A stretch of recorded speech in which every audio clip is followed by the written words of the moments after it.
see some great games come back to the Mac, but this is one of the coolest I've ever seen. This game is going to ship early next year from Bungie, and this is the first time anybody has ever seen it. It's the first time they've debuted it.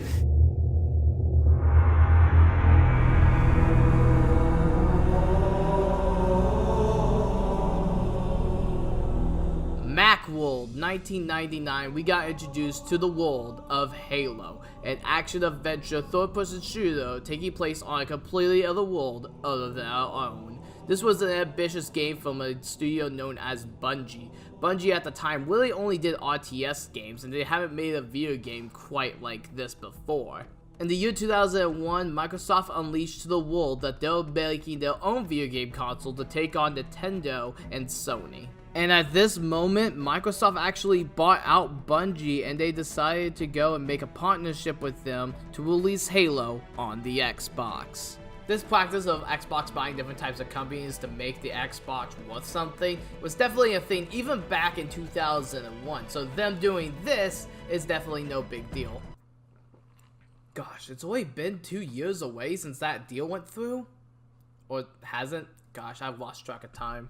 Microsoft's eggs were in the basket known as Halo. If this game flopped, the Xbox brand would flop. This was their flagship franchise, their Mario, their Crash Bandicoot. If this failed, they would have been kicked out of the video game market. But sure enough, it did succeed, and I feel like it's all thanks to the new genre of game that they decided to change Halo into. Instead of a third-person action-adventure game, they went into a full-on first-person shooter. Prior to Halo, first-person shooters weren't really that common on consoles. The only thing close that we had was GoldenEye 007 and Perfect Dark. Solid games in their own right, but going back to them today on the original N64 controller, yikes, try playing a first-person shooter with this controller, holy cow. Halo became the 2001 Game of the Year, going up against such classics as GTA 3, Devil May Cry, Sonic Adventure 2, Final Fantasy X, and even Super Smash Bros. Melee.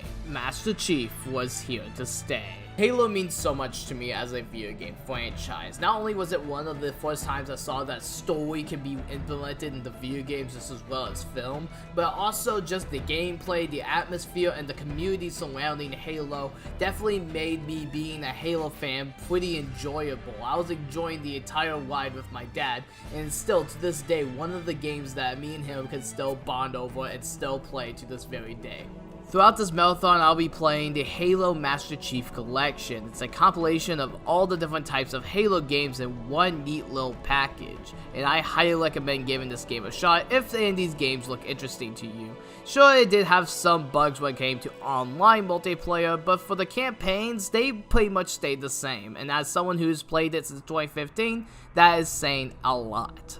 Well, I think I did this intro long enough. This is Halo Combat Evolved.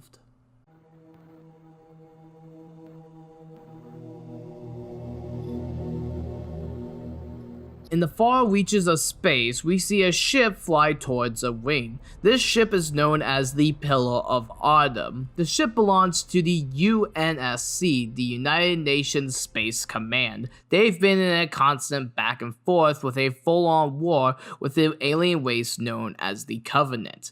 They basically come in all different types of flavors, and we don't really know too much about them. Dare I say, it kind of feels alien.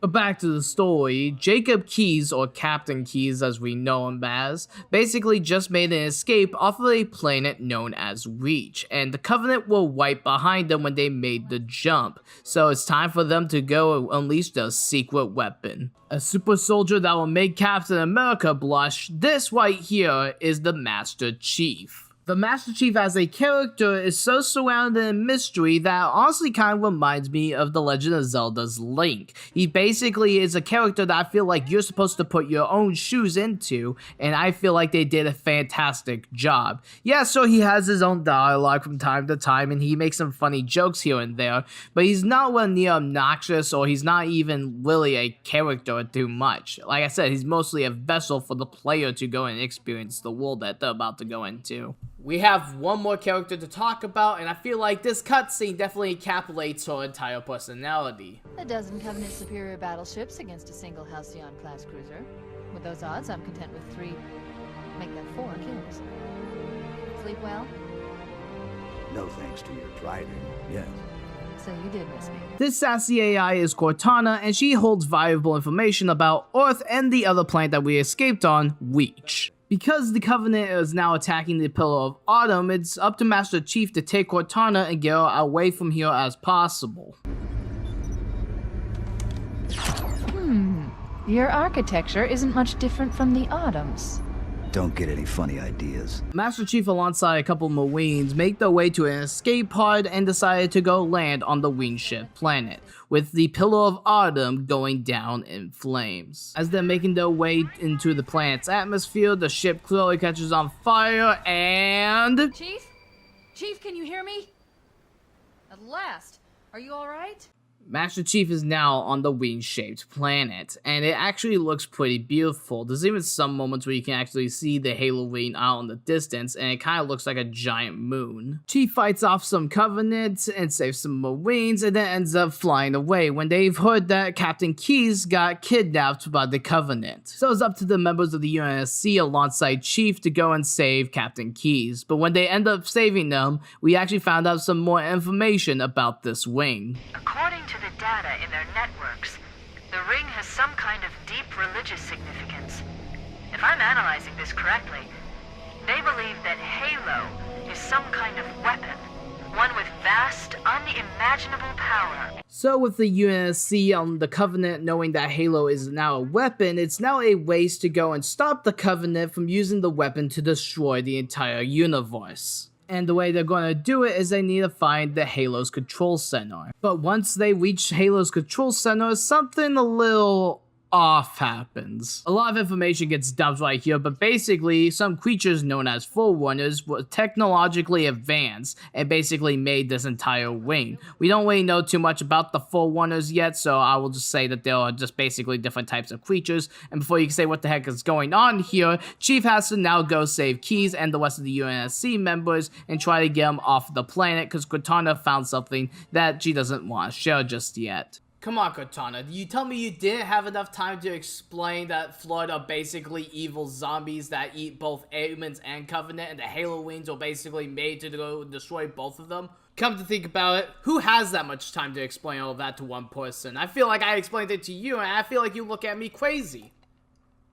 This was such a chilling moment in my time of playing video games that still, to this day, still get chills whenever this cutscene plays. Now with the Master Chief having the knowledge he has, he tries to go back to Cortana, but this little eyeball looking thing shows up, and this is 343 Guilty Spark. Sparky over here explains to the Chief that if he wants to stop the Covenant and the Flood, he has to use the wings in order to destroy them both, but Cortana sees that as a bad idea, as when we gave them the Index, Halo's gate card, she says this. You have no idea how this ring works, do you? Why the Forerunners built it? Halo doesn't kill Flood, it kills their food. Humans, Covenant, whatever. We're all equally edible. The only way to stop the Flood is to starve them to death. The eyeball confesses we ended up leaving to go and actually find Keyes, because once again, he got kidnapped. Man just can't catch a break. Unfortunately, due to the Flood escaping, the ship that the Covenant was on that had Captain Keyes on it ended up getting to Captain Keyes and doing that to him. After Master Chief literally punching the dead Captain Keyes corpse to get the key that we need, we end up making our way back to the Pillar of Autumn, back to level 1 in order to explode the Pillar of Autumn to basically stop the entire wing from activating and saving Earth. With literally no time to waste, in a Metroid fashion, we escape the Pillar of Autumn as it is exploding, and we end up taking to the skies and ending off going back into space, destroying this Halo wing and everything on it. The day is saved as the Master Chief sits down and takes off his helmet, still adding in that mystery aspect I brought up before, ending Halo Combat Evolved. Boy, oh boy, that is one start to a story, and heck, with this being the first game in the series, it's simple yet effective. We don't really know too much about the mystery behind Halo, but that's what gets us all speculating like what's going to happen next, or if there's even going to be a next game. This was Bungie's first attempt at making a big cinematic story, and I feel like that they've knocked it out of the park with this one. This game has so much character, from the loudmouth Sergeant Johnson to someone like 343 Guilty Spark, who oddly seems pretty fine destroying countless lives if it means just getting rid of the Flood. And then we have Master Chief, the walking arsenal superhuman that definitely has more personality than I feel like a lot of people give it credit for. Yeah, sure, he's a good vessel for the player, but at the same time, like, he has his own motives, his own goals, and his own dreams that I feel like definitely add to his character being very well written. I don't feel like my plot synopsis did a fully justice, but definitely if you're looking for a good sci-fi adventure story, the first Halo game delivers and then some. Oh boy, I feel like that's one of the longest plot synopsis I think I've ever done for one of these videos. I apologize for that, but now it's up to Bungie to make a first-person shooter using this, and let me tell you, I think they finally did it. I don't really know how else to describe the gameplay of Halo other than fun. This game is just fun to play, and let me explain why. So in Halo you have two different types of weapons. You have the normal human type weapons, and then you have my favorite type of weapons, the Covenant weapons. And the Covenant weapons come in many different flavors, such as plasma rifles, plasma pistols, carbines, and my favorite, the Neolord. Basically a mini toy of death that can destroy anything in its path, and I love it. I feel like Stitch from Lilo and Stitch with it. The enemies you fight are definitely the most fun I think I've ever had fighting against enemies in a video game. They're so unique, from the grunts that if you have a certain skull on, which is a game modifier, they pop like confetti. I love it! To the elites in this game that have my favorite design and all my favorite enemy to fight in this game. Now let's talk about the Flood, because the Flood, while good in concept and in story, is definitely not really good to fight up against. They are the worst enemies in this game. They will come out when you least expect it, eat up all of your life, and it's in the worst level of the game, the library. I hate the library with a burning passion in my heart. This is one of the worst levels in any video game ever, but it does not tamper the rest of the game's experience. Just the Flood are very annoying on repeated playthroughs.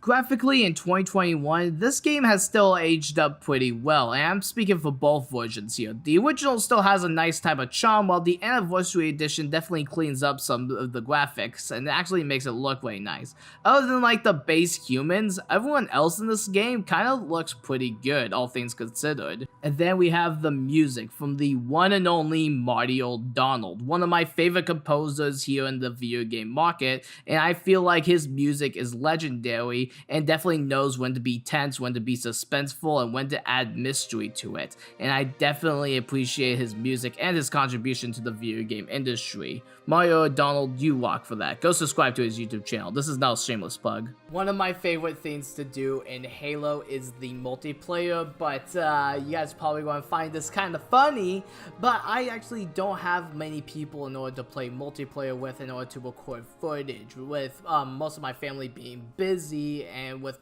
most of my online friends not really owning the game.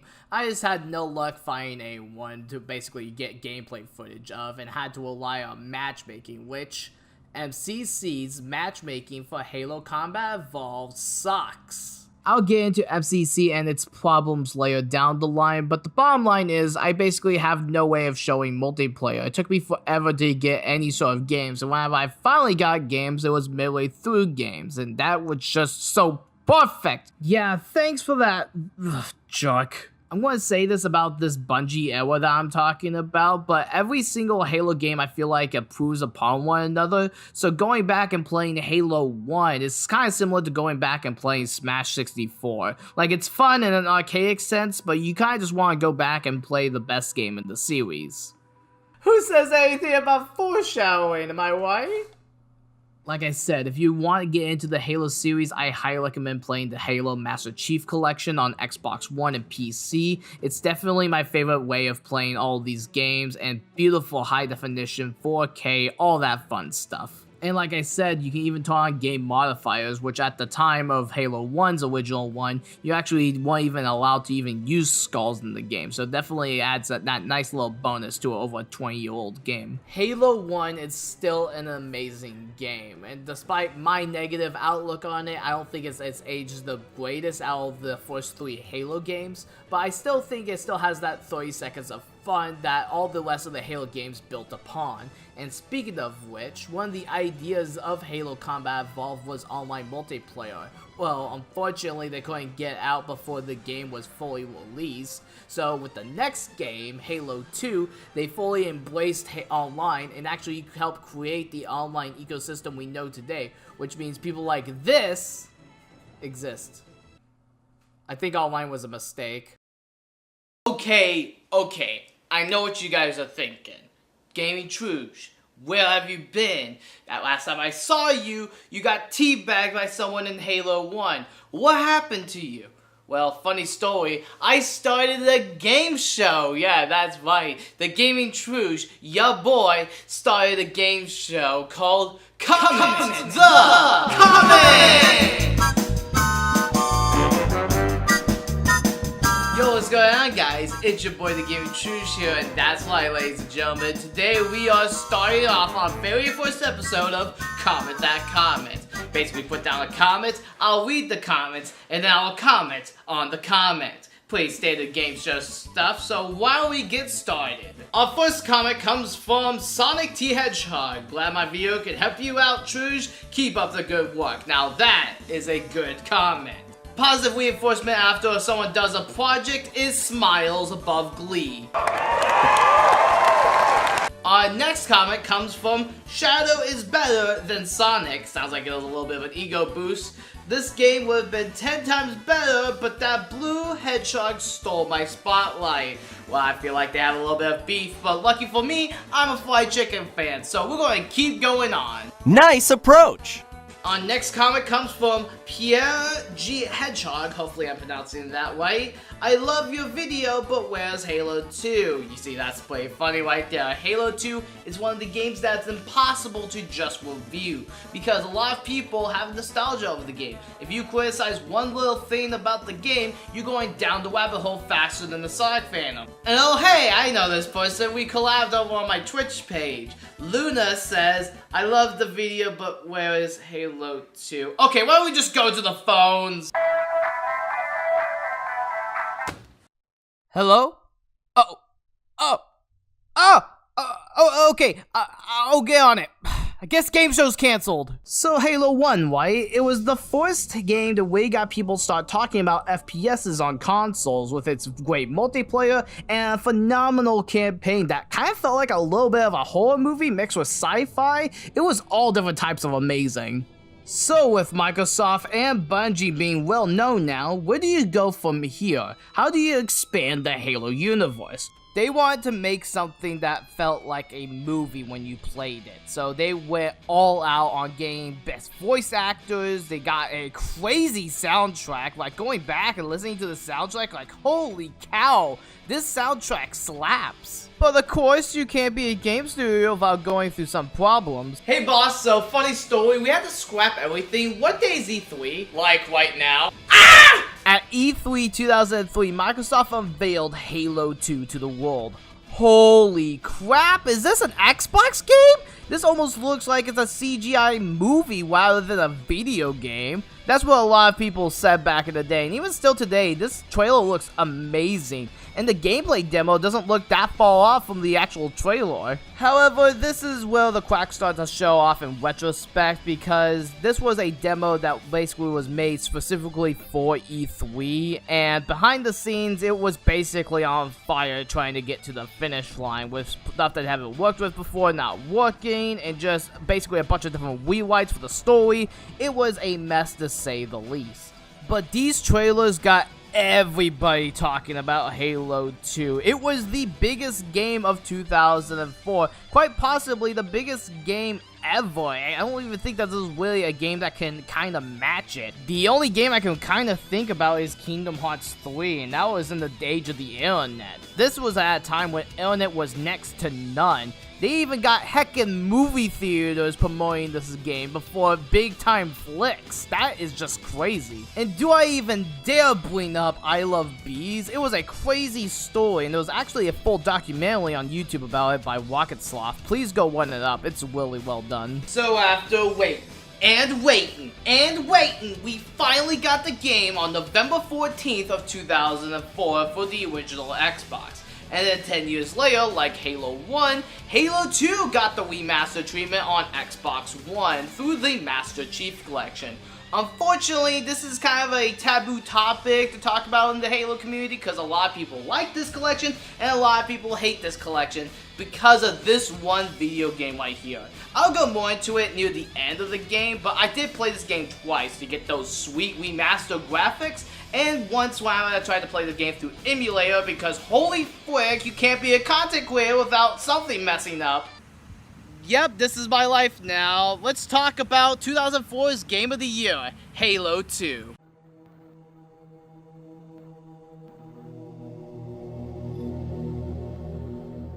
When we last left Chief and Cortana, we crash land on a strange planet known as Halo. We realize that Halo is actually a weapon to destroy anything that deems the Flood food, and decides to go and blow up the entire planet in hopes of stopping the Flood, and in turn, the Covenant. Well, the Covenant are still up and active, and now the higher-ups, known as the Prophets, are ridiculing the Elites, also known as the Swahili race, because it was their operation to go after Halo, and they failed. So basically, this one Elite, which we don't really know its name of, is about to get the treatment that Firelord Ozai did to Zuko. The brute known as Tartarus, played by heckin' Gantu of all people, loves the fact that the Swahili race is finally getting what they deserve. Apparently they had some history back and forth, so he whips off the armor and burns them with this giant heckin' stick, leaving them scarred.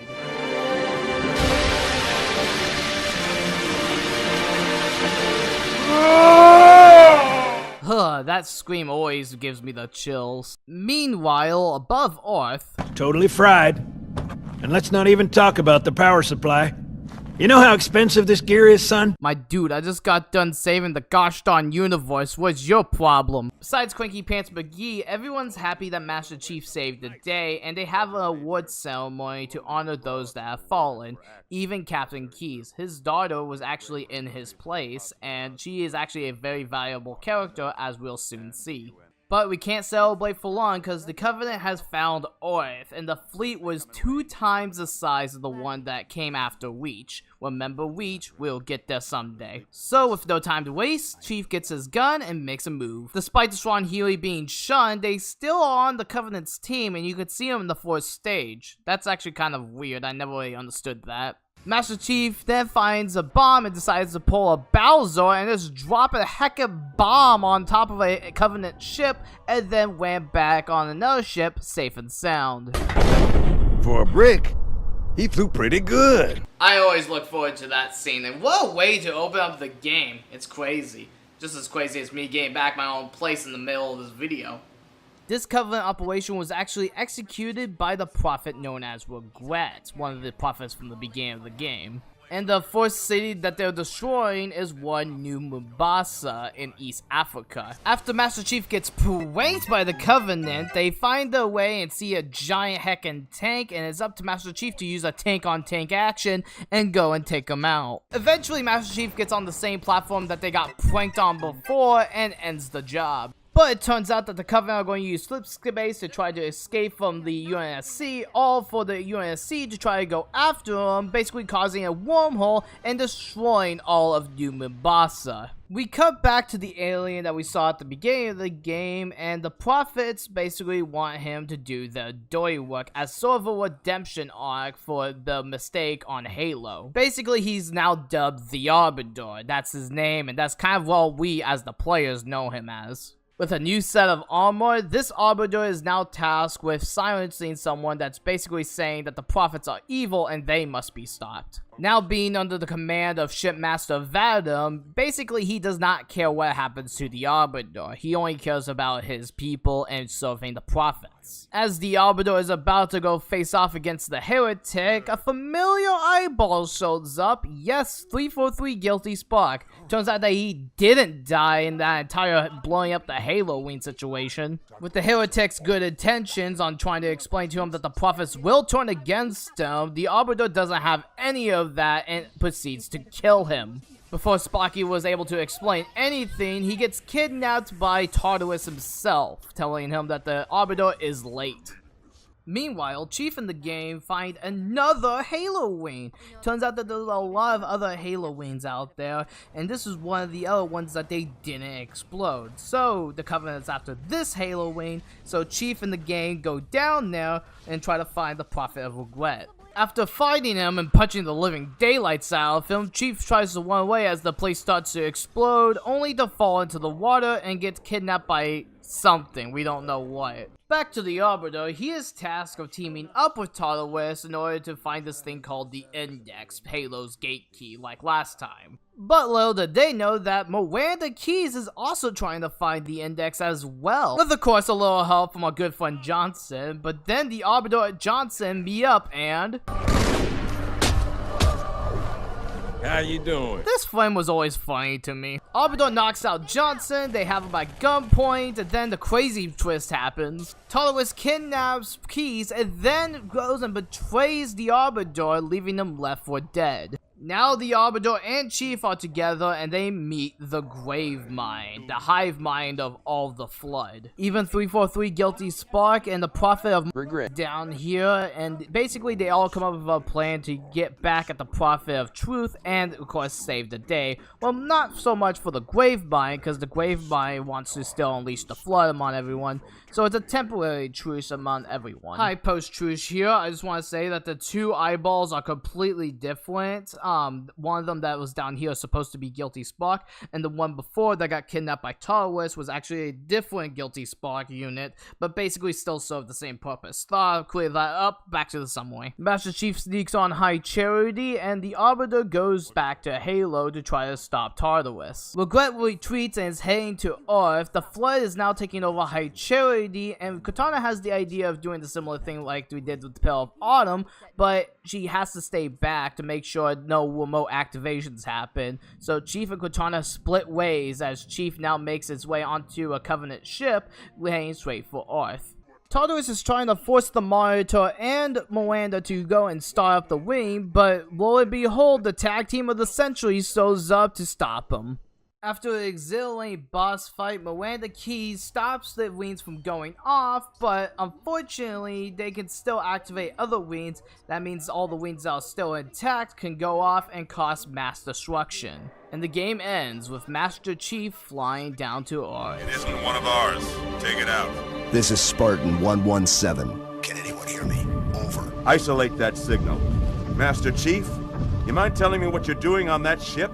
Sir, finishing this fight.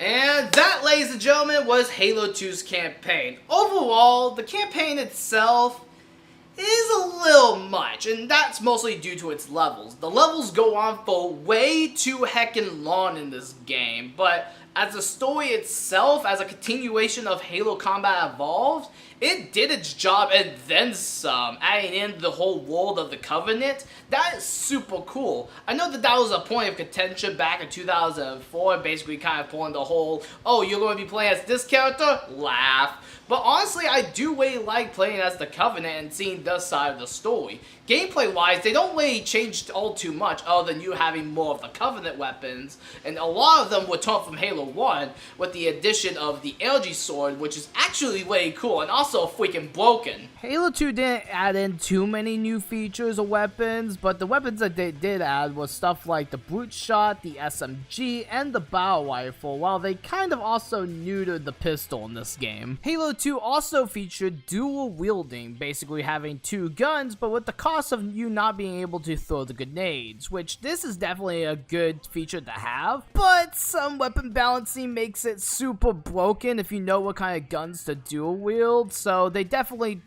fixed it in the next game. But for this game being the first one, it's still super fun, and you still get that 30 seconds of fun that you had with Halo 1.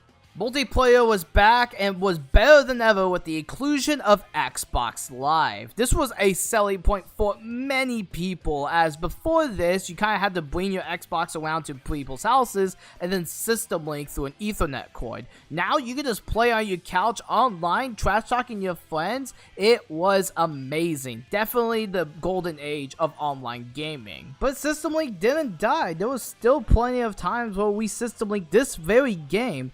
Actually, come to think of it, before I played Halo 1, Halo 2 was the one I remember system linking the most when we had a guest over with me and my dad and my brother and sister. We had so much fun, and heck, I even got a bit footage of us playing the Halo 2 Anniversaries multiplayer, and it still is super fun if you have the right type of people. Now for me to defend this game. Halo 2 Anniversary and Halo the Master Chief Collection is actually a lot better than a lot of people make it out to be. Of course, you get the amazing graphics and amazing, awesome remix soundtrack, but you missed out on some of the greatest songs of Halo 2 on the base game, which I forgot were even in the base game. This was all because of Mario O'Donnell and 343's lawsuit that was going on at the time, with Mario ended up winning, but unfortunately that meant that they couldn't really work together on the Halo 2 Anniversary soundtrack, even though he very much wants to. And I'm super glad that he didn't get butthurt over 343 Industries, because he still very much loves Halo to this very day. Again, I'll plug his YouTube channel, go follow him. But of course, one of the biggest points of contention with Master Chief Collection is the fact that its online never worked,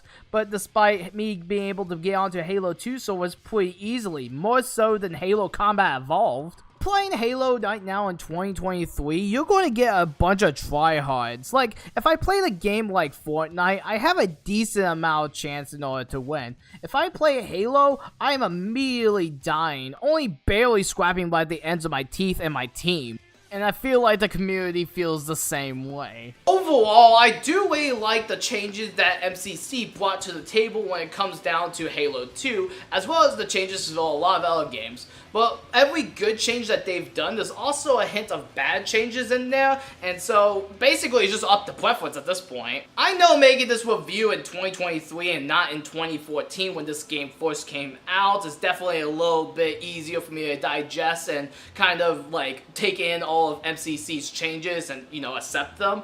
But honestly, when it comes down to MCC, I was always a fan from the beginning. So I didn't play online all too much, but I did in fact play a lot of the single player and local multiplayer, which Halo MCC still had offered even back then, and it was actually really good.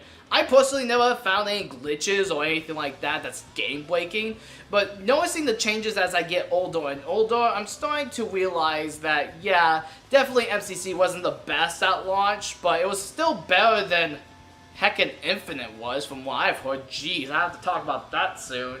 But with all that being said, ladies and gentlemen, I'm glad I got back my place from Comment That Comment. Hopefully they don't... Oh my gosh. Hello? What do you mean I owe $3,000? Yo, what's going on, guys? It's your boy, TheGamingTrouge here. Welcome to the backlog. These are a collection of video games that I've always dabbled into, but I haven't exactly had the time to fully play them yet. Well, that's going to change right now with this game. Nothing can stop me now.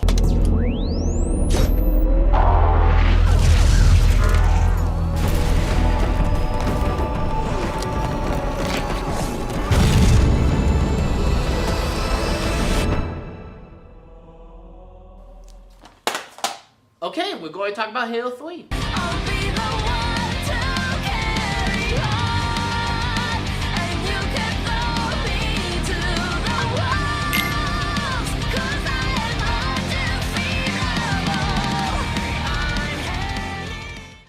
Halo 3 is my favorite video game of all time, and I don't even know where to really begin talking about it. Well, like all these videos, I guess I'll start back from the beginning. The Xbox was revealed and released in 2005 to critical and commercial acclaim, but something was missing. We got a bunch of video games, but we didn't get the new Halo installment.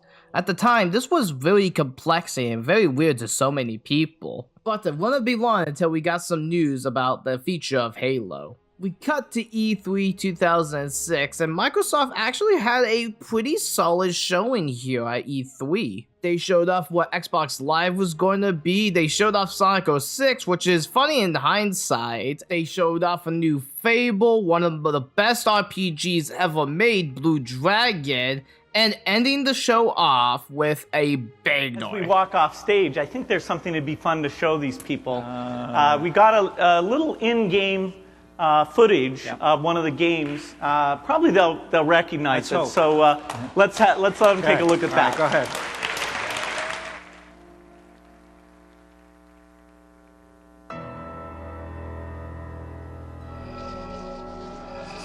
I am your shield. I am your sword. Whoa, oh my gosh, is that the Master Chief? He looks so fresh! I know you. Your past. Your future. Oh man, this is getting exciting! This is getting exciting!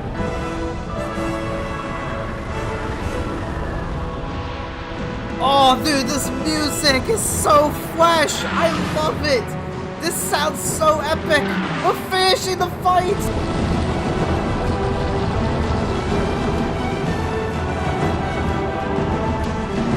Whoa, what is that? What is going on? Woohoo!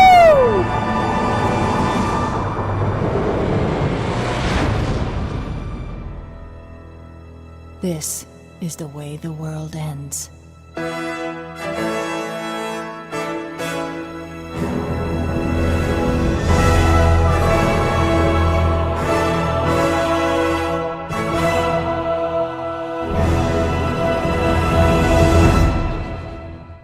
Holy cow, Halo 3 just had the best marketing with one of the best TV trailers in my personal opinion. Seeing Master Chief on the battleground with the kids' voices saying, "Will we ever meet them?" triggered my imagination in more ways than one. And I honestly thought that this was a live action production, but no, this was all animated and it looked beautiful, and I still think it holds up to this day. It was also the I Believe campaign that was also airing around this time, and honestly, I remember this basically freaking me out, thinking that Master Chief actually died and the war was lost. And that was kind of the vibe that they were going for, and I think they achieved it.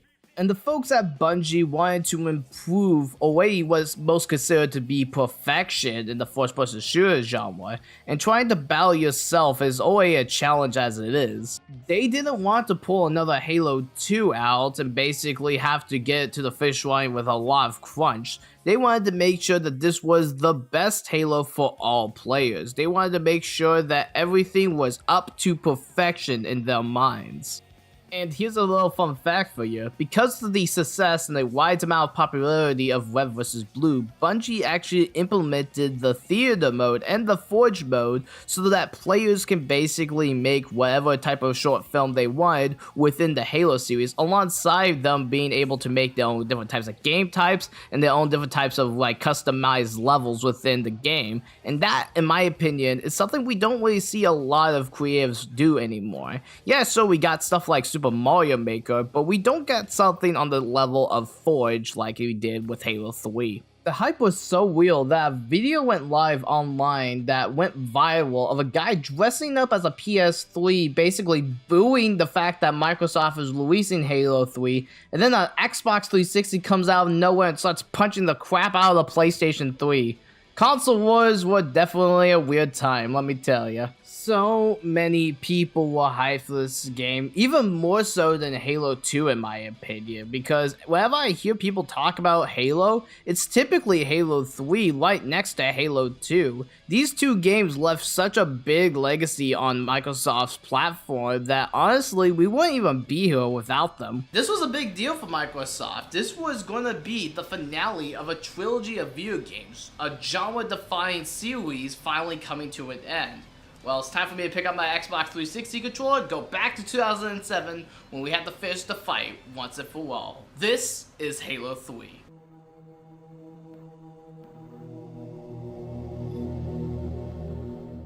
When we last left the heroes, the Arbiter stops Tartarus, but only to realize that all the other wings are set up for remote activation, meaning that if any one of them has the index, it can destroy a planet. Meanwhile, Chief and Cortana need to split up because Cortana wants to blow up High Charity and needs to be left there in order for it to make sure it's a safe explosion. Also, the Flood is escaping into High Charity after Truth and the rest of the Covenant decide to land on Earth. Chief then boards a Covenant ship and falls directly into Earth, becoming unconscious. He was soon found by Johnson and his men, and Chief does not give up at all. He is still here and ready to continue on the fight. But he tells Johnson that he left Cortana behind on Charity to make sure it blew up safely. But then all of a sudden, Chief finds the Arbiter for a second time, thinking that they're still rivals. They actually come to a truce and decide to help each other out. But as Chief is moving forward, he's having weird visions of Cortana, saying some weird poetic stuff. After saving Joshua from getting pranked by a brute, the game returns to one of the last bases that haven't been invaded by the Covenant yet, and eventually, bam, he's back, baby, saying some Xemnas level crap. No. All of you vermin, cowering in the dirt, thinking, what, I wonder, that you might escape the coming fire? No. Your world will burn until its surface is but glass, and not even your demon will live to creep, blackened from its hole to mar the reflection of our passage, the culmination of our journey. For your destruction is the will of the gods, and I am their instrument. Okay, I take that back. He sounds more like a Xehanort. So with an end game in sight, it's up to Master Chief, Arbiter, and the rest of the UNSC to save Cortana as well as stop the Covenant and the Flood altogether. Unfortunately for the heroes, the Prophet of Truth found an artifact that can be used to activate the wings called the Ark. And to make matters worse, it turns out that the Covenant ship that crashed onto Earth has Flood on it. Yay! Flood! I love Flood. But at this point, Cortana is trying to communicate with you through some kind of telepathy, telling you that she gave the Gravemind all the info. They know everything. Soon enough, Master Chief finds Cortana, or rather a message left from Cortana that left on that Covenant ship, and then guess who comes back?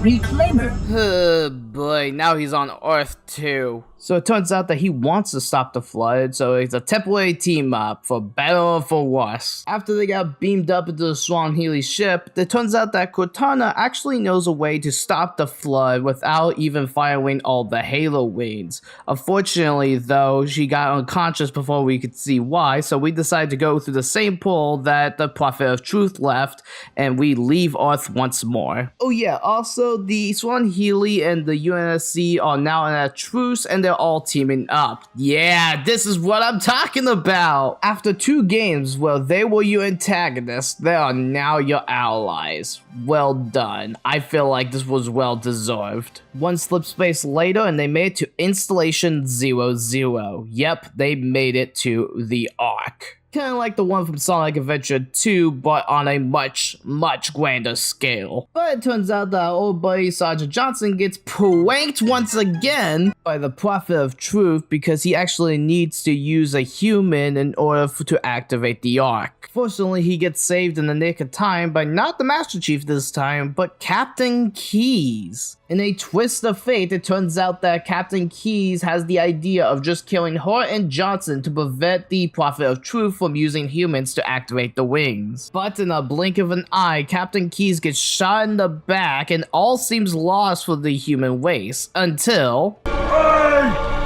am truth! The voice of the Covenant! So, you must be silenced. Ooh, like, that is so satisfying, but that haunting growl just, ooh.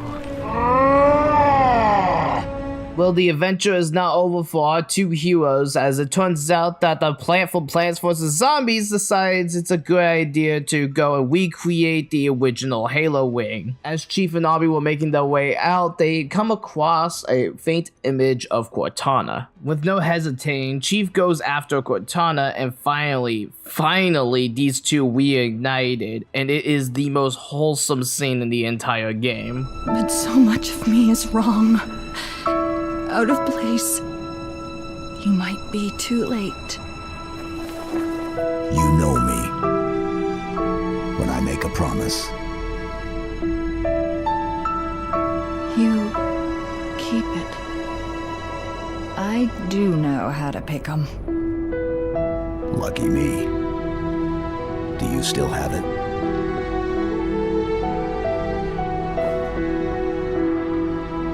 The activation index from the first Halo ring.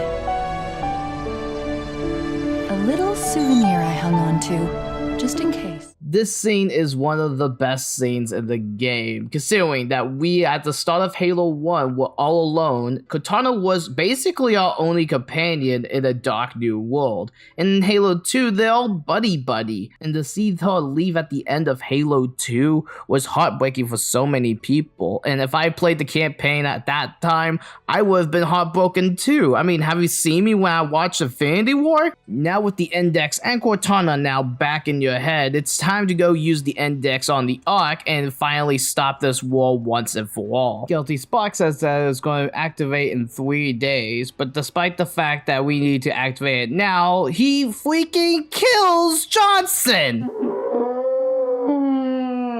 Why? Why would you go this direction? I mean, is it only bad enough that we already lost one character, now we lost another character? And on top of that, his death comes out of heckin' nowhere. Oh boy, this got me so angry at him. He even shot Arby for no reason. The boy just walked in. But after 3 shots with a Spartan laser, we finally say our farewells to Johnson, escaping in one of the most climactic ways possible. I touched upon this in the top 5 favorite video game soundtracks video, but to reiterate here, the music sets the mood perfectly. We are ending the fight once and for all, and the escape is just so beautiful. In one fell swoop, the Master Chief and the Arbiter finally make it onto the ship, the Forward Unto Dawn. But as they are taking off, the ship breaks into half, leaving one half landing back on Earth, and the other half being sucked into space. In one final gut punch to the player, it turns out that Master Chief was actually on the spot that got lost into space, leaving everyone on Earth thinking that the Master Chief died. Our story ends with humanity finally coming to a truce with the Son Healy race, officially ending the war. And you want to talk about wrapping things up in a nice little bow, the Arbiter is now the Captain Arbiter now, as they set sail for new adventures. After the credits roll, it turns out that Cortana sent out a distress beacon, but they don't know when they will actually be able to reach anyone. So, Master Chief leaves the players and Cortana with this. Wake me when you need me.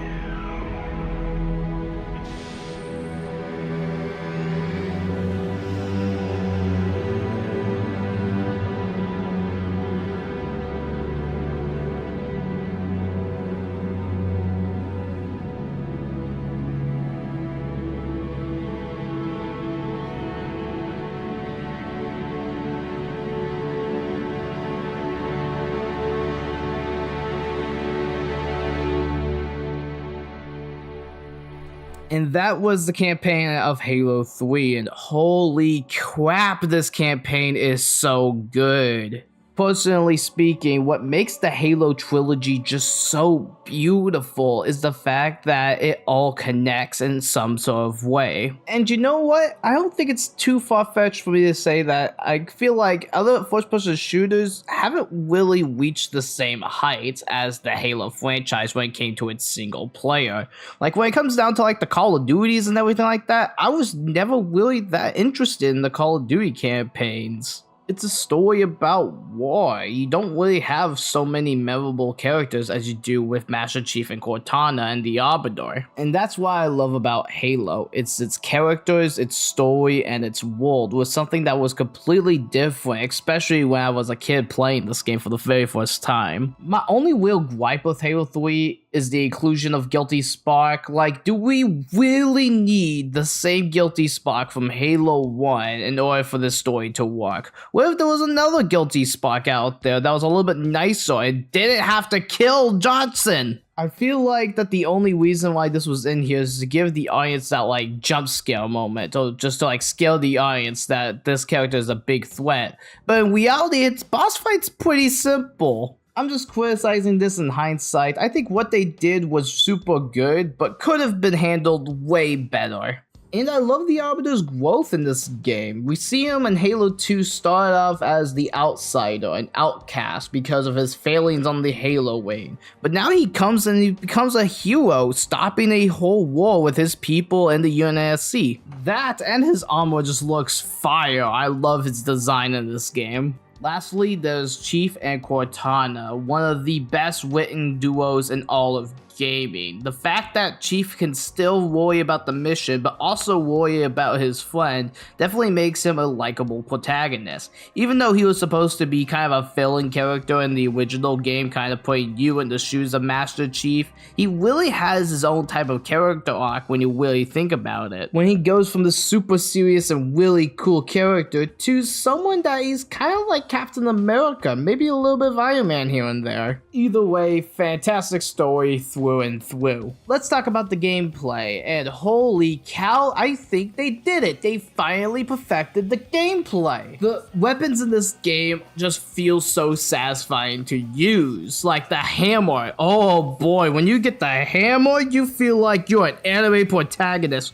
swinging down, destroying everyone in your path. You got these big weapons that you can use, like the grenade launcher and flamethrower, that just wreck everyone. You have these small little shotguns called brute shots, and they are always my favorite. If I can't find a shotgun, these are my go-to weapons. And with stuff like a pullable lift, a bubble shield, an energy drain, these things help make Halo 3 a lot more energetic than all the other Halo games. Remember when I said the developers wanted to make that 30 seconds of fun, that party game shooter back in the day? Well, they have accomplished it with Halo 3. I feel like they've done it very well here. The multiplayer is so phenomenal. The campaign missions are so fun to replay. Even when you mess with the Master Chief skulls, basically making you a demigod, it's still super fun to go and play throughout this game all these years later. This is a game I hold near and dear to my heart. Still, family and friends play it. This video game means a lot to me. It is well worth your time. And that, ladies and gentlemen, was Halo 3, the best Sims game ever made. Halo to me has always been a game about community and coming together, alongside having a great sci-fi story and great narratives with amazing characters and awesome gameplay. And honestly, Halo 3 has a bit of everything, and it's honestly still to this day my favorite Halo game. There was nothing to really go from here. The combat was good, the equipment changed the way that the gameplay flew, and it felt super good. The story was really well told in my opinion. The graphics still to this day still look pretty good. It's not realistic enough for it to like basically be outdated, but it just has that fun art style that I come to expect with the Halo franchise. The multiplayer still goes on as one of the best multiplayers ever in the Halo franchise, and overall, it still sparked a generation of Halo fans to do crazy stuff, like this. The Halo community is a crazy one, I gotta tell ya. Yo, what's going on, guys? It's your boy TheGamingTrouge here, and we have finally made it to the Halo 3 ODST video. I've been wanting to talk about this game for a long time, but unfortunately just stuff kept piling up. I had a lot of delays with this game, so we are finally going to be talking about it. So sit back, relax, and let's get into why Halo 3 ODST is a little different from your typical Halo adventure. Despite the cultural impact that the Halo trilogy had on people, Bungie did not want to keep making Halo games. They loved the fan base and they didn't want to leave them just hanging dry, but at the same time they wanted to work on other video game projects, because remember, they didn't really just do Halo, they did other video games as well, and to see them basically drop every other project just for Halo is kind of sad looking back in hindsight. Also, Microsoft wanted to keep making Halo a yearly franchise, despite if Bungie made the games or not, evident by Halo Wars. But unfortunately, Bungie was just in this sticky spot that they just wanted to be creative, but higher ups just won't allow them to. And that's kind of crazy given the fact that Microsoft wouldn't be in the gaming spot without Bungie.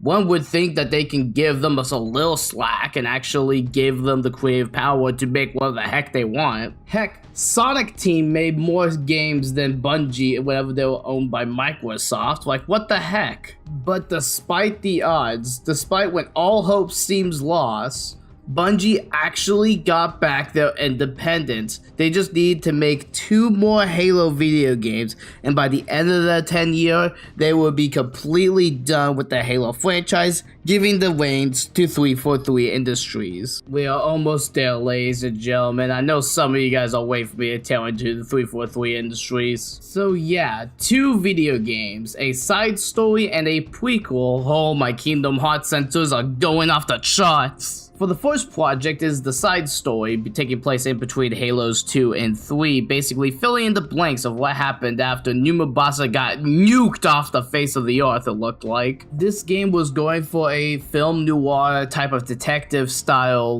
game to kind of uncover the mystery of what happened to the city and why the Covenant was so keen on taking this city over, as well as it being sort of an open world. Think of The Legend of Zelda Ocarina of Time, and how basically there's a big open spot that you can go to, but there's still many sort of levels that you can go and explore by basically uncovering the secrets of the past. Also, you're no longer controlling Master Chief, however you are controlling a ODST, a Swan-like soldier that's not as strong as a Spartan, and basically is more or less a normal everyday soldier trying to fight to stay alive.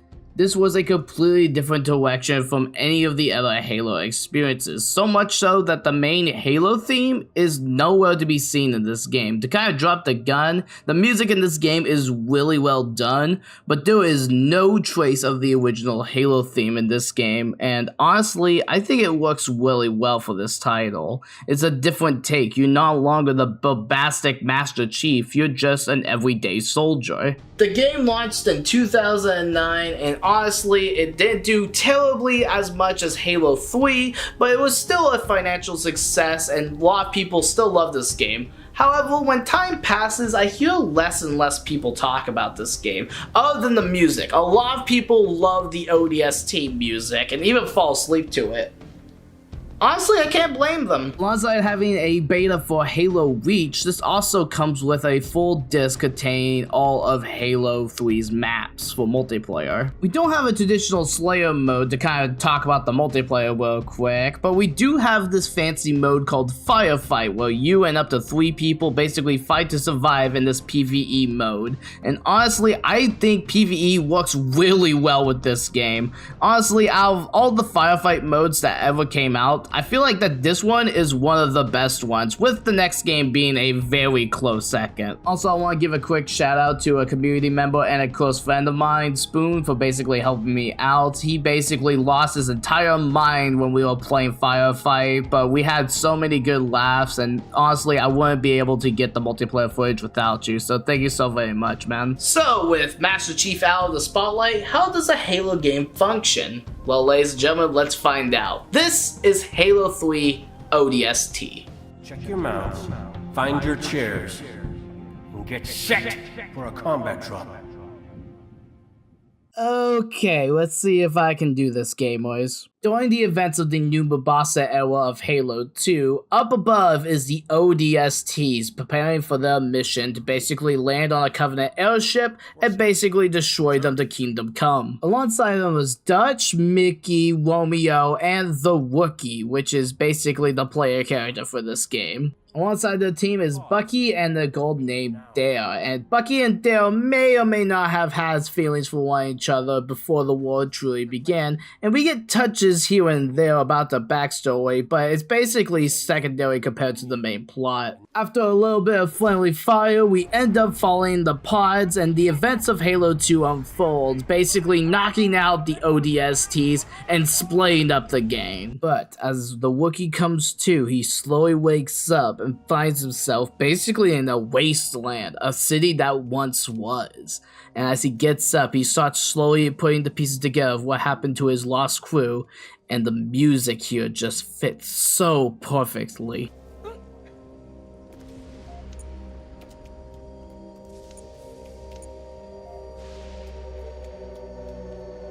As the Wookiee is trying to find pieces of its past, we get flashbacks to earlier events, basically showing off why the item ended up where it ended up. While this is harder for me to recap fully in a video, I honestly really do like the way that this story is portrayed, and I really do enjoy the way that the cutscenes integrate with the gameplay. It makes it feel like you're really there, and this came out in 2008. But I will say, with viewing this story in a general sense, it's definitely pretty hard for me to do because there's not very much of an overarching story that goes on between all these.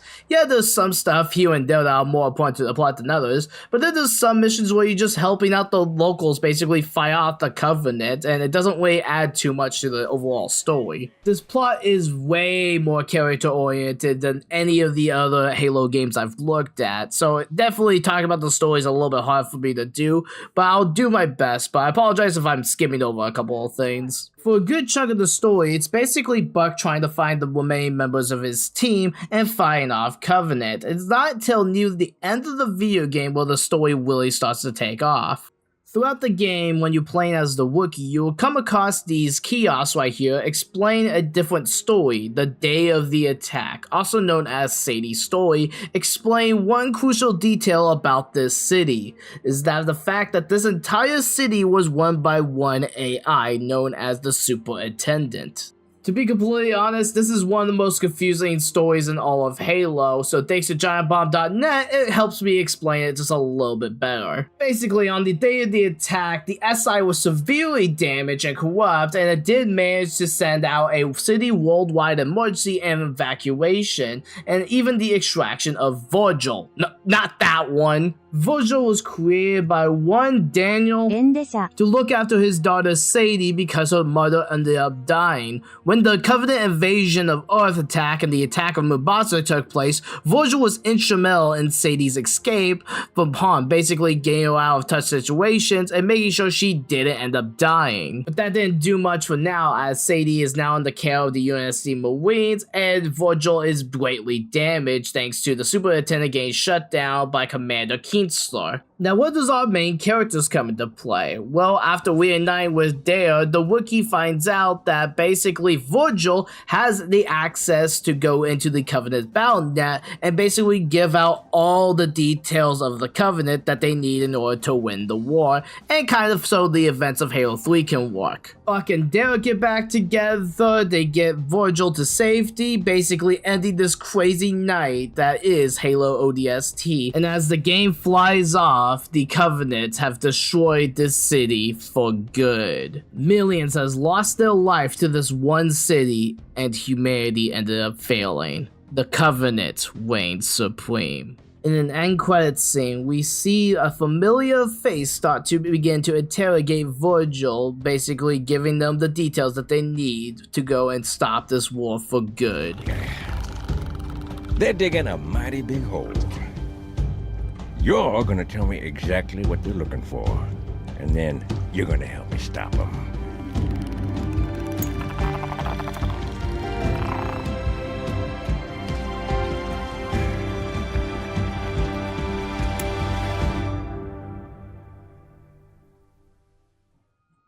Holy cow, are we even in the same universe anymore? What started as humanity's last hope with the super soldier serum that can make Captain America blush has now turned into a more grounded story, a character-driven story that really does remind me of Kingdom Hearts 358 Days Over 2. I try to make these reviews as general as possible, and when ODST has two stories to follow, one of them being stuck with audio only, it's very hard for me to retain that type of memory and try to explain it in video format. Heck, there's tons of people that have already gone over details on how good the story is. I feel like I personally just barely cracked the surface whenever it came to discussions of this game's story, and especially its themes. But the best thing about this narrative is Buck and his entire crew. The crew of the ODSTs are very likable. Some of them you might get on your nerves a little bit, but the characters that are most important, like Buck and Dare,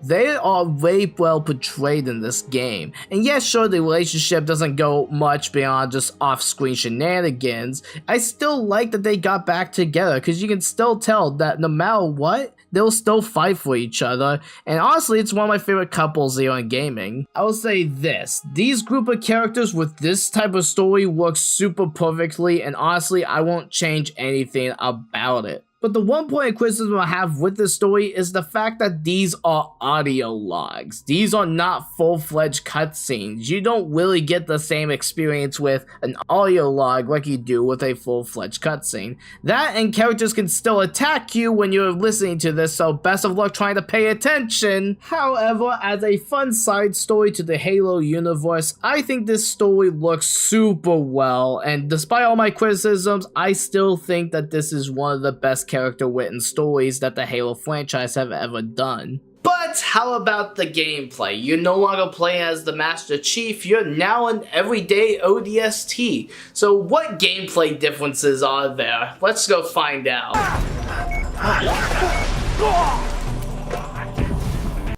No!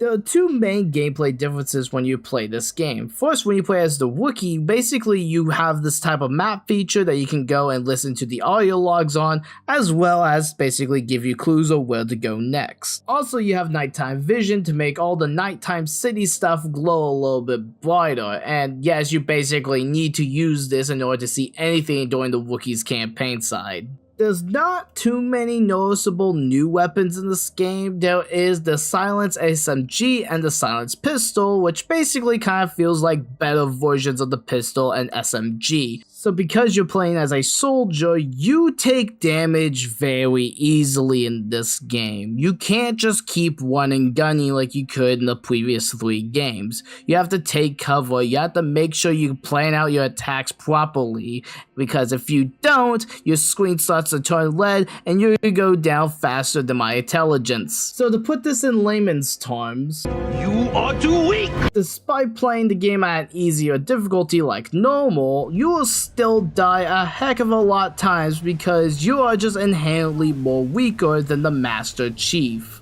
Despite only having 9 missions, 3 missions made me want to rage so badly that I switched to a completely different video game. One of them being the first level you play as Buck. You can get used to it, however, and there is still a really good time to be had with this video game, but in all honesty, if you're looking for an easy Halo experience, stay the heck away from this video game. Like, if you're not big into first-person shooters, I would not recommend this game as your first-person shooter, but if you're willing to go for a challenge, like a hardcore NES challenge, then I would 100% give this game a shot. It has that same satisfaction as like the OG Castlevania has for me.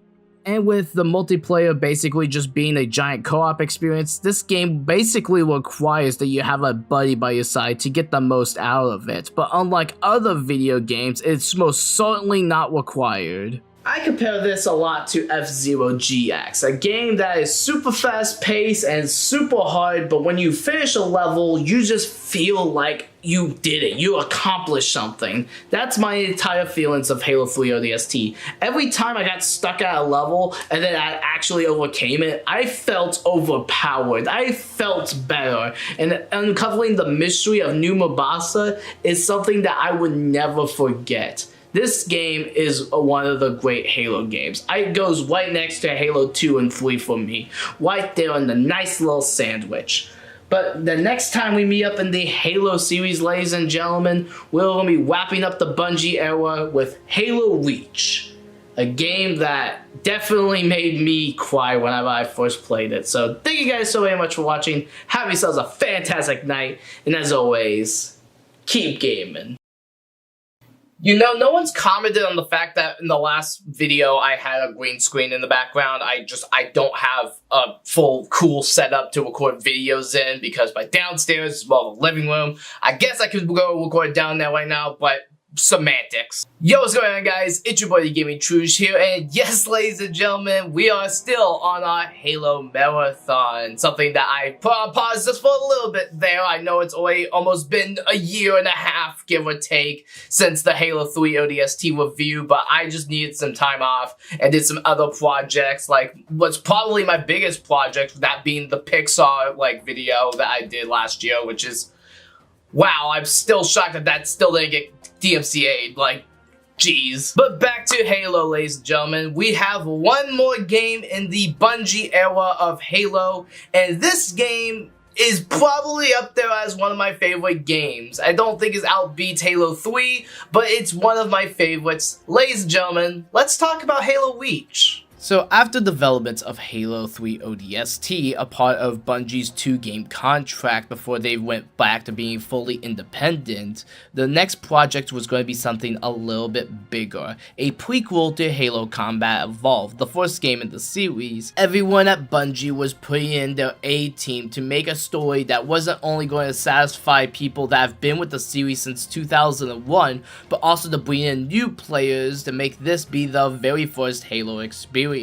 And that's something I always love to see in game development, being a game that's both amazing for people that have been with the series forever, as well as being able to bring in new players with a refined control scheme, a really engaging story, and just fun multiplayer. And multiplayer, oh my gosh, they were going ham with the multiplayer, and in the game modes that have never been in Halo beforehand, and keeping that same 30 seconds of fun that made the original trilogy of Halo something special. And one of the craziest power moves by Bungie was giving the players Forge World, a creative sandbox where people can make multiplayer maps, different game modes, all inspired by the world of the original Halo wing. Not only as a successor to the very popular Halo 3 mode, but at the same time being a love letter to the fans that generally love doing stuff like machinimas, stuff like Red vs. Blue,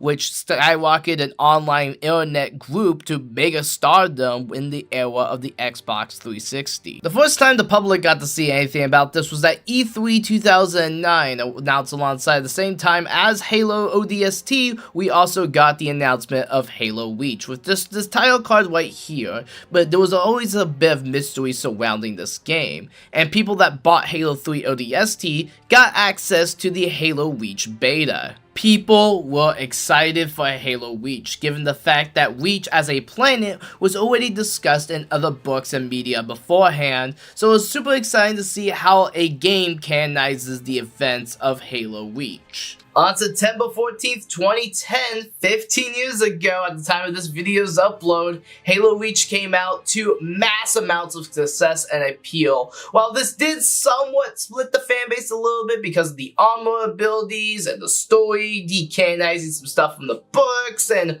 a bunch of other nonsense I would like to pretend I know about, I'm a very casual Halo fan despite the fact that I love this series so much. But regardless, this game came out, and for at least the people in my neck of the woods, we enjoyed the heck out of this game, and I would love to, of course, talk about it with you guys here. For the way I'm recording this game, I'm actually playing it off of my original Xbox 360 to go back in time to 2010. This game is available on Master Chief Collection with a higher frame rate and prettier visuals that makes it look the best, and it's the best way to play it. Also, when you buy MCC, it is the first game that you download when you install MCC on Steam. They know that this game is really good, and the fact that they released the PC version with Halo Reach attached to it, that's just, I love it. So without further ado, this is Halo Reach.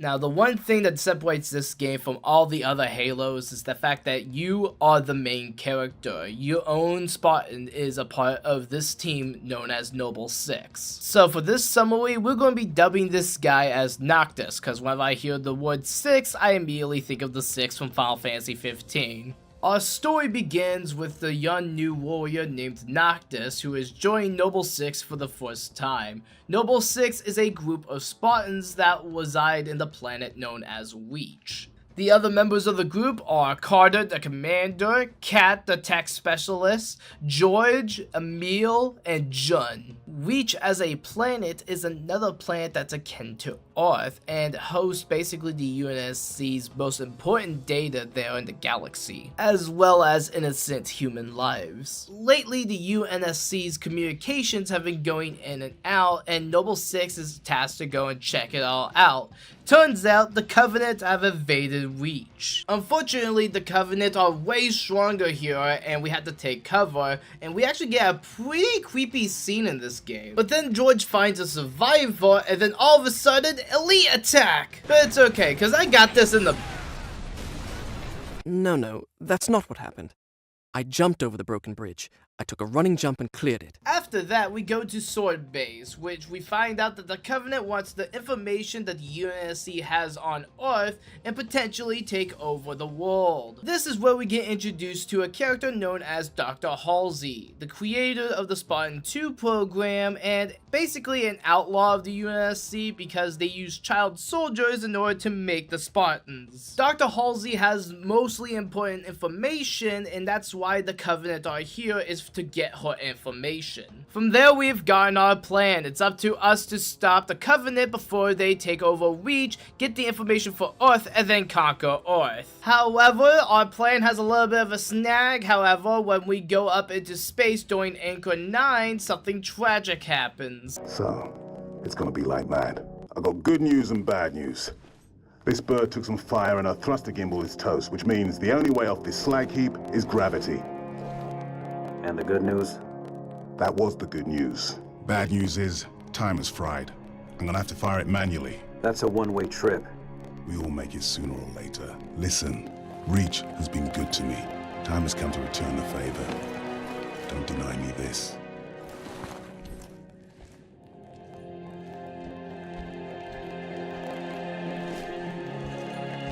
Tell him to make it count.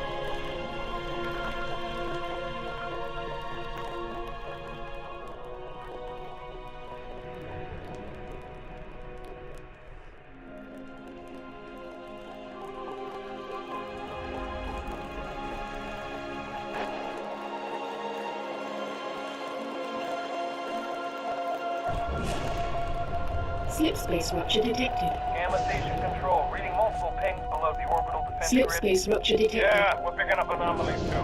Are you reading Slip space rupture detected. Multiple Covenant signatures. Slip space Anyone rupture else? detected. They're everywhere. Slip space Yeah, rupture it must be detected. the whole damn Covenant Slip fleet. space rupture detected.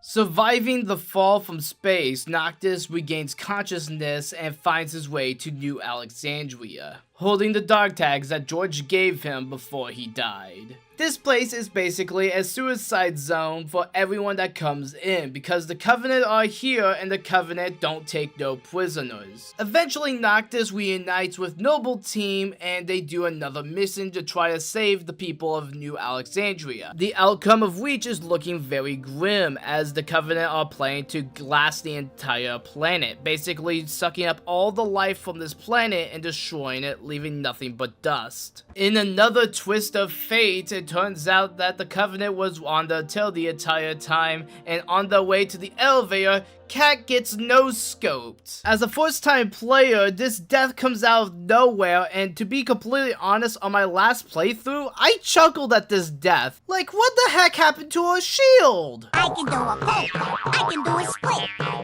can catch a ball, but just like this.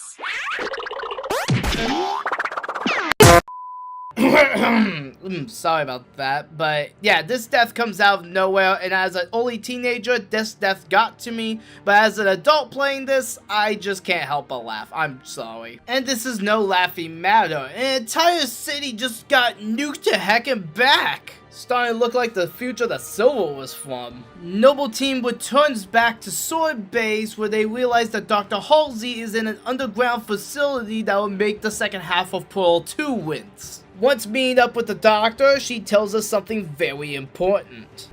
This AI is its custodian, and she has chosen you as her couriers. Chosen? By an AI? By this AI, yes.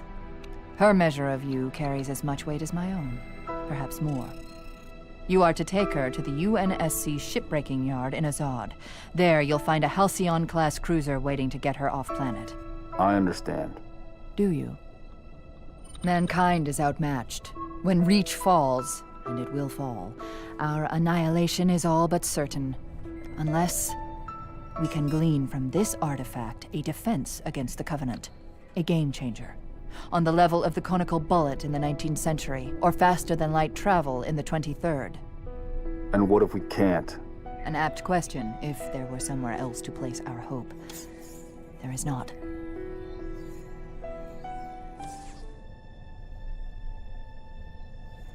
Do you have it? Yes. Say the words, please. I have it.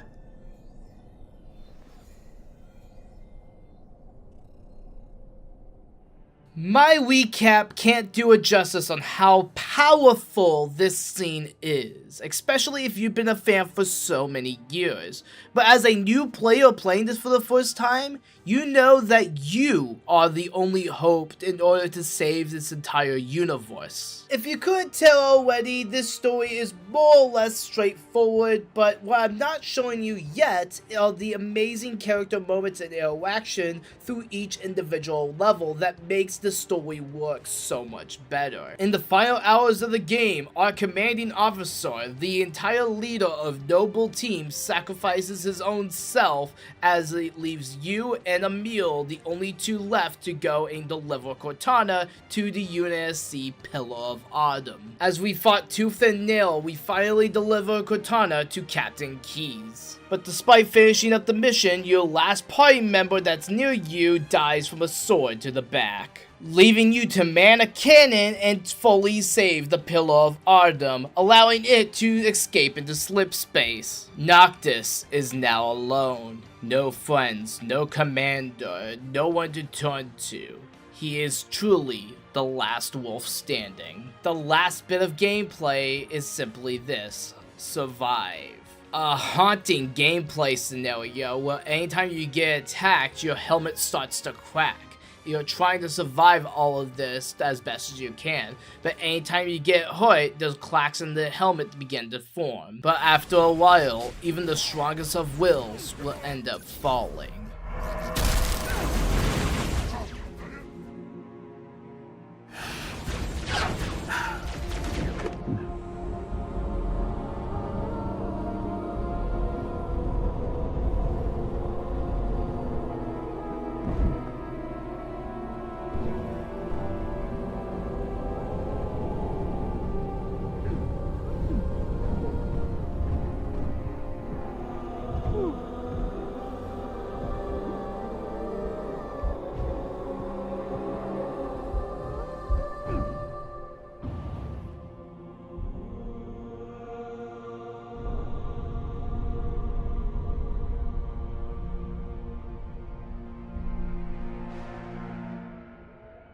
And after the credits roll, we have this last line from Dr. Halsey. It didn't take long for Reach to fall. Our enemy was ruthless, efficient, but they weren't nearly fast enough. For you had already passed the torch, and because of you, we found Halo, unlocked its secrets, shattered our enemy's resolve. Our victory, your victory, was so close. I wish you could have lived to see it. But you belong to Reach. Your body, your armor, all burned and turned to glass. Everything. Except your courage. That you gave to us. And with it, we can rebuild.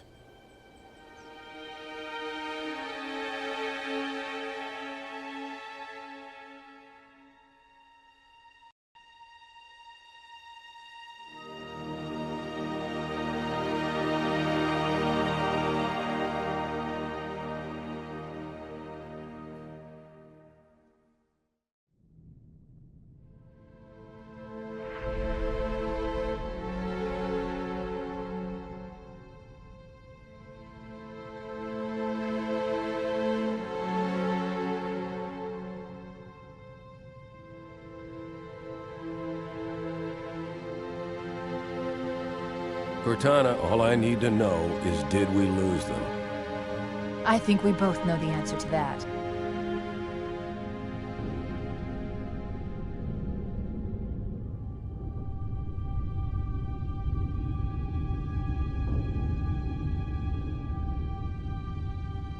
And that is the synopsis of Halo Reach. What a beautiful, bittersweet ending to the legacy of Halo. If you've been around the page or any of my live streams for any length of time, you know that very dark and depressing endings are a very sour spot for me. It's one of the main reasons why The Walking Dead, the Telltale game, and The Last of Us never really captured my attention, because those games, we basically know what's going to happen at the very end. We die. The characters we come to love end up dying. And like, yes, I know that characters can die in media, but there was always that sense of hope that kept me pushing forward and made me want to continue onwards. Whenever I first played Halo Reach, I didn't click with me right away that this was a prequel to Halo Combat Evolved. All I knew as a 12-year-old playing this was the fact that this was just the next mainline installment in the Halo series, and the fact that I was the main character in it.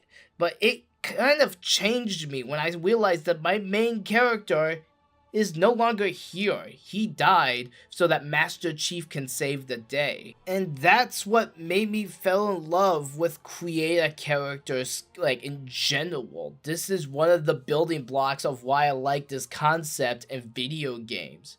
Because you made an impact on the legacy of Halo. It's not super in-depth, but it doesn't have to be when you get sucked into this world and its characters, and it's just clicks. It doesn't have to be on JRPG levels of like storytelling, but it has a story to tell, and the story it tells is a pretty darn strong one. You have these character moments that, despite them not going fully in-depth with a lot of these characters, you still feel a sense of attachment to them that no other game can replicate. And it's a different style of story. It's not like Halo 3 ODST that has some moments of levity in it. This is a fully serious story, and you know what? It got me. Even as I'm editing this video, I did tear up at a lot of moments during the editing process. This game just means so much to me, and the way that the story is told is powerful. With this game being a prequel, I can see many people jumping into this as their first Halo experience, and I actually knew plenty of people that this was their first Halo game, and this story left a big impact on them. The story of Halo Reach is one that I love so very much. It's very emotional and very character driven. It's not super deep or anything like that, but the more I play it, the more I think about it, the more I can relate to some of the characters, the more I can like think about this world and like how this entire war got started, and the fact that there was a whole other planet that was very similar to Earth and they lost it means that like Earth being the last like remaining planet in the Halo 1, 2, and 3, like that makes it more important. And I just love this game's story, okay? Like, it's not perfect by any stretch of the imagination, but the more I think about the story, the more I just fell in love with it all over again. I can't put it into words, but I do like Halo 3's gameplay more, but that's not to say that this game is a bad game. Far from it. Halo Reach is still a phenomenal first-person shooter. One of the things that separates this game from every other Halo is the use of armor abilities. You have a shield, you have sprint, you have a jetpack, active camo, and holograms that you can get either during the campaign or firefight, or even to the amazing multiplayer. This multiplayer was something magical. You get game modes like Headhunters, where you go and try to shoot each other and then they drop skulls, and if you had 10 skulls, you instantly win the game. But you can just keep depositing them, and that's how you get points in that game mode. Or you have like something like Snipers, where you just have sniper rifles, and it's a really nice balance of like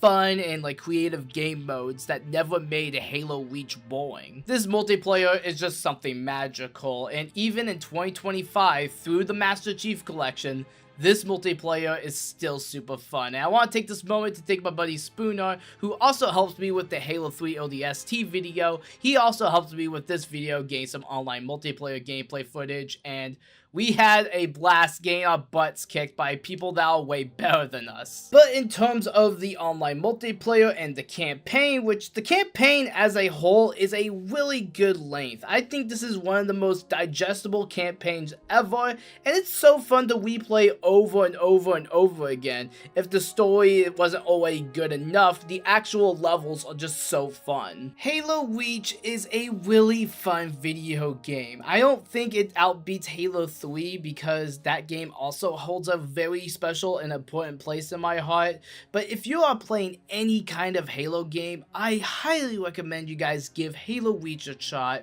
because this game is just so beautiful and a wonderful swan song to the legacy that is the Bungie era of Halo. I can't stress this enough, it's not a perfect video game, but darn, this game is just so close to perfection, and I think it's a perfect example of a studio putting their all into a product. And there you go, ladies and gentlemen, my full thoughts on Halo Reach. All this time later, this game is truly something special to me. I love this game's gameplay, I love its story, I love its music, despite the fact that there was no like Halo leitmotif like the original music from it. It still evokes feelings of the original Halo Combat Evolved, which I love, and the ending is just mwah, chef's kiss. I love Halo Reach. This game means so much to me. It helps me form friendships with people that are still my friends to this very day, and I have this game and the next one to thank for that. So the next time we meet up in the Halo universe, we go to the start of the 343 Industries era. Oh boy, oh boy, oh boy. I'm going to need some time to think about this one, so maybe I'll have a smaller video for next time as I get that way for next month. But ladies and gentlemen, thank you guys so very much for watching. Have yourselves a fantastic night, and keep gaming.